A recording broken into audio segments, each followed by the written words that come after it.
ಯಾಕೆ ಸ್ನೇಹ, ಏನಾಯ್ತು? ಇಷ್ಟು ದಿನ ನೀನೇ ಅಲ್ವಾ ಅವಂಗೆ ಫೋನ್ ಮಾಡಿ ನಾನು ಮಾತಾಡ್ತೀನಿ ಅಂತ ಹೇಳ್ತಿದ್ದಿದ್ದು? ಅಂತಿದ್ದೆ ಅಕ್ಕ, ಆದರೆ ಇವತ್ತು ಮಾತಾಡಲ್ಲ. ಯಾಕೆ ಸ್ನೇಹ?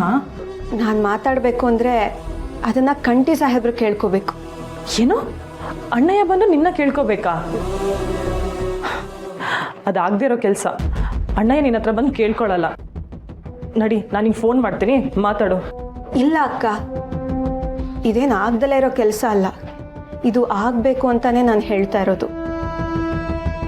ಕೋಪ, ದ್ವೇಷ, ಮದ, ಕುಡ್ತ ಎಲ್ಲ ತುಂಬಿಕೊಂಡು ಸಾಹೇಬ್ರಿಗೆ ತಲೆನೇ ನಿಲ್ತಾ ಇಲ್ಲ.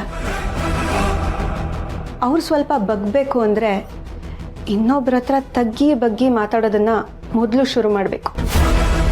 ಪ್ಲೀಸ್ ಸ್ನೇಹ, ಅಣ್ಣಯ್ಯನ ಬಗ್ಗೆ ನಿಂಗೆ ಗೊತ್ತಲ್ವಾ?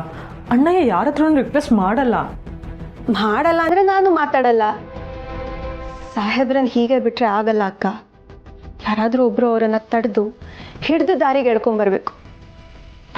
ಸ್ನೇಹ, ಇದೆಲ್ಲ ವರ್ಕ್ ಆಗುತ್ತಾ? ನೀವು ಮನ್ಸು ಮಾಡಿದ್ರೆ ವರ್ಕ್ ಆಗುತ್ತೆ ಅಕ್ಕ.